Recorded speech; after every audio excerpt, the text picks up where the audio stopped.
আজকে আমরা খুব সহজ পদ্ধতিতে বাড়িতে রেস্টুরেন্ট স্টাইল পাওভাজি বানাবো। হাফ বোলের মতো জল নিয়ে নিয়েছি। এবার ভেজিটেবলসগুলো সব সেদ্ধ করে নেব। গাজর, কপি, আলু সব সেদ্ধ করে নেব। আলুটা একটু আগে অল্প সেদ্ধ করে নিয়েছিলাম, কেননা কপি আর গাজর তাড়াতাড়ি সেদ্ধ হয়ে যাবে। এবার প্যানের মধ্যে বাটার দেব। বাটার অয়েল দুটোই একসাথে দেব, তার কারণ পুরোটা বাটার দিতে গেলে অনেকটা বাটার পড়ে যাবে। এবার কেটে রাখা পেঁয়াজ আর ক্যাপসিকামগুলো ভেজে নেব। খুব বেশি ভাজার দরকার নেই, হালকা বাদামি করব।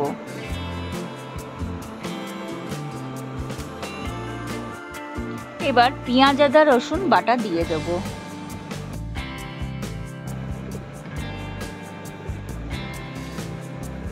সব একসাথে ভালো করে মিশিয়ে নেব।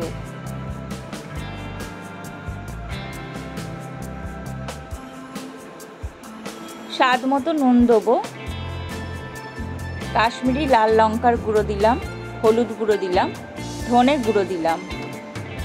এবার সব মশলা একসাথে ভালো করে কষে নেব।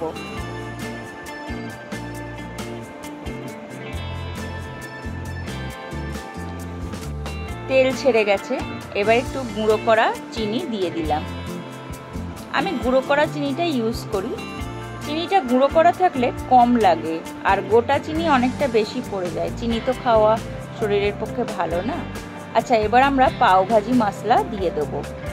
অর্ধেকের একটু বেশি দেব, বাকিটা রেখে দেব পরে ইউজের জন্য। সমস্ত মশলা আবার ভালোভাবে মিশিয়ে নেব।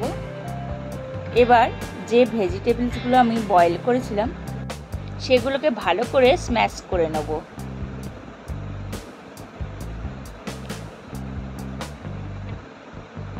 এবার যে মশলাটা তৈরি করেছিলাম সেটা অ্যাড করব।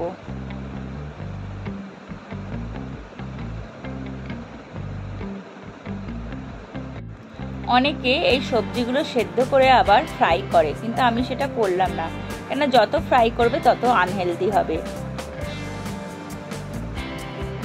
ভালো করে মিশিয়ে নিলাম। এবার হালকা গরম জল অ্যাড করব। কেটে রাখা ধনেপাতাগুলো দিয়ে দিলাম। এবার আবার সব একসঙ্গে ভালো করে মিশিয়ে নেব। পাওভাজির এই সবজিটাকে যত স্ম্যাশ করা যাবে তত ভালো হয়।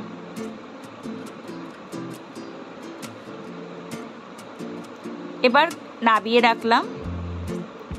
আরেকটা প্যানে অল্প মাখন দিলাম।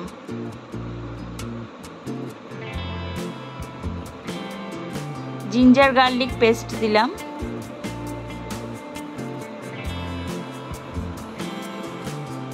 বাকি পাওভাজির যে মশলাটা ছিল সেটা দিয়ে দিলাম। একটু অয়েল অ্যাড করলাম। গোটা জিরে দিয়ে দেব। এরপর কাশ্মীরি লাল লঙ্কার গুঁড়ো দেবো আর চিলি সস অ্যাড করব। আপনারা চাইলে লঙ্কা বাটাও দিতে পারেন। এবার নুন দিয়ে দিলাম, অল্প চিনি দিলাম। কালারটা দেখুন কি সুন্দর এসছে। এটা হলো সবজিতে দেওয়ার জন্যে আমরা তড়কা বানাচ্ছি। কাসুরি মেথি দিয়ে দিলাম। এবার হালকা গরম জল অ্যাড করব।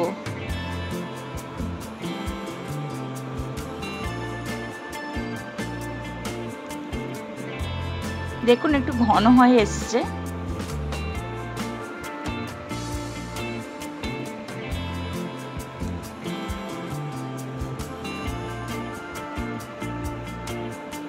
এবার এই মিশ্রণটা কিছুটা সবজির মধ্যে অ্যাড করে নিলাম আর অল্প রেখে দিলাম। এবার অর্ধেক পাতিলেবু রস দেব। সব একসাথে ভালো করে মিশিয়ে আমাদের সবজি রেডি। এরপর আমরা পাউরুটিটা রেডি করব।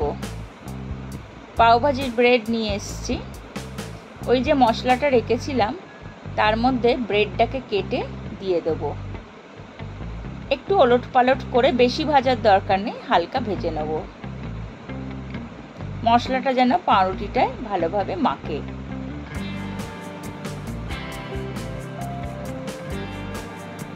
এবার আমাদের পাওভাজি রেডি। এবার খাওয়ার পালা। যদি ভালো লাগে রেসিপিটি অবশ্যই বাড়িতে বানাবেন, আর লাইক, কমেন্ট, শেয়ার করবেন। ভালো থাকবেন, সুস্থ থাকবেন। ধন্যবাদ।